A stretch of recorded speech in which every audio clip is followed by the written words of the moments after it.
Hey there! Okay, so all those suspensions really make me sick of YouTube at this point. I didn't even have time to be glad about DPR Jones returning from his terminated account, because now Keane got suspended. Again. Before his suspension, he made a question video to atheists that I was going to respond to, and now that he's back with a new account, I will go on and do so. Also, the Peach tagged me to do that lip-singing to a song thing that's going on lately, and I know it's really silly, but I'm gonna do it anyway, and somehow mix it in this video. I mean, what can you do? It's Peach. I have to do what she says, right? So let's get this rolling.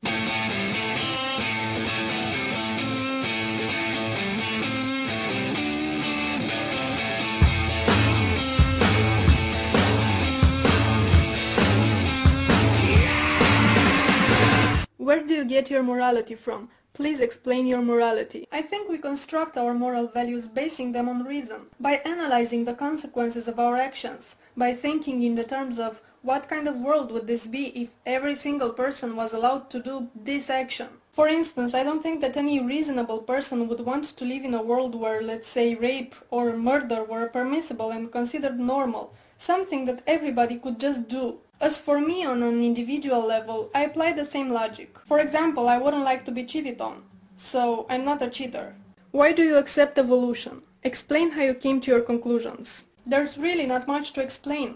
Overwhelming evidence. What is the meaning and purpose of your life? I don't think there is an objective purpose or meaning to our existence. That doesn't mean that I live my life as if I have no meaning or no purpose, because my brain is constantly fabricating subjective purposes and meanings that feel real enough to motivate me and justify my actions. What is the greatest thing that you have done for others? I don't know. And that's because, again, we are talking about subjective reality versus what's really going on. For instance, you save somebody from being run by a car, but that person could be someone who doesn't even want to live. Someone who is in great pain and 1 month later will end up committing suicide. So while in your subjective reality you will go on thinking that the greatest thing you ever did was to save someone's life, the actual reality would be that you only prolonged someone's agony. On the other hand, you may do something that for you seems insignificant, you may even forget about it, but someone else may appreciate and remember you their entire life for what you did. So, like I said, I don't know.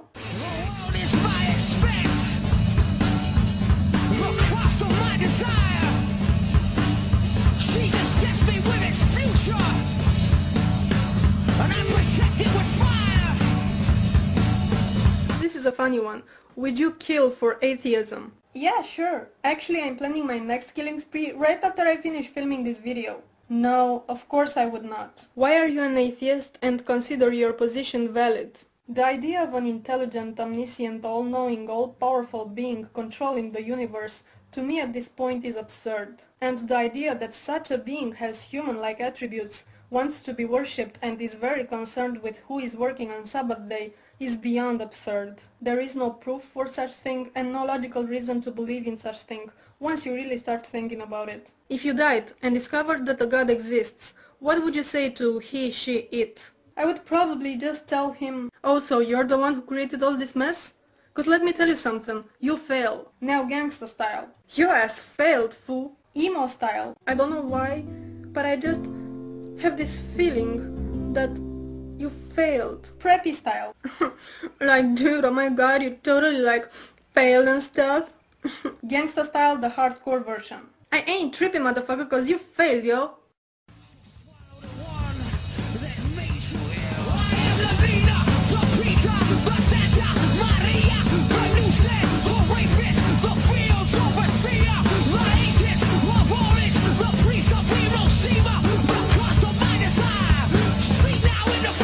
What religion is the most dangerous in your eyes, today and in the past? In the past, I think Christianity wins hands down.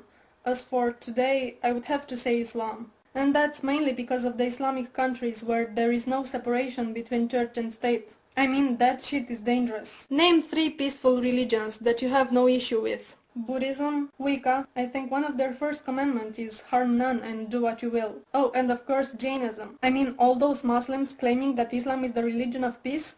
That's bullcrap. The extremists of Jainism, when they go outside, they wear some kind of scarf so they don't inhale insects. The more indoctrinated and radical Jainists are, the more obsessed they become with being non-violent. How about Muslim extremists? What would it take you to believe in a god? Again, Evidence. Would the world be a better place without religion? At this point I think it would. Yeah, people will probably find other reasons to kill, persecute and discriminate each other. But you know, without a God telling them exactly who to kill, persecute and discriminate, I think they will have a harder time justifying their thinking and their actions. Besides, there would be one less powerful tool of controlling the masses. How do you feel about government/politics? If you could go back in time and kill Hitler or Stalin as babies so they wouldn't kill millions in the future, would you do it if time traveling was possible? Well, if traveling to the time where Hitler was a child was possible, I don't think I would kill him. I would probably just go to him and say, "Yo, listen up, you little piece of shit in becoming. There is no such thing as a superior race, and if you will start killing millions of people and lead a world war and all that nasty stuff, not only you'll end up putting a bullet into your evil skull, but I will also haunt you every night in your dreams until that very day comes." And then I will scare the shit out of him. Boo! And then I will give him a proper spanking. March around, just don't take what you need. I'll chill and bury those committed and smother the rest in greed. Crawl with me into tomorrow, I'll drag you to your grave. I'm deep inside your children and betray you in my name. Why is stem cell research so important? As far as I know, the predictions are that this will improve dramatically the treatment of various human diseases, like cancer or Parkinson's disease. What would the circumstances need to be for you to approve of torture? I don't know, I don't think I would ever approve of torture. Do you approve of capital punishment? Explain. No, I don't. I do believe in rehabilitation, and unlike animals that go mad, people are educatable. And even if I know that some people just cannot be rehabilitated, I don't trust a judge or a jury or a government or any kind of institution to make that decision. Do you believe in aliens, ghosts, spirits, souls, any kind of supernatural forces? I don't believe that aliens necessarily fall into that category. I'm agnostic towards aliens. As for all the other stuff, no. Would you sacrifice yourself for a loved one, with the chance of ending up in hell for being an atheist? Yes, if I'm capable of sacrificing myself for a loved one, and I am,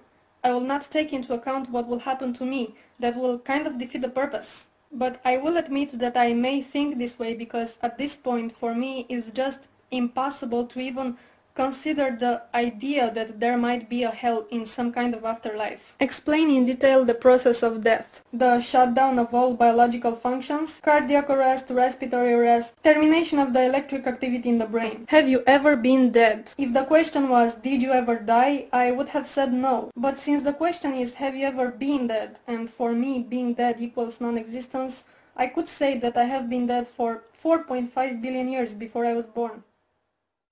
Now, before I end this video, because these flagging campaigns that have been going on are a real problem and I think we must do something about it, I will point to the sidebar to two videos which propose some ideas to fight this. So please take a look and spare a few minutes to try and help out.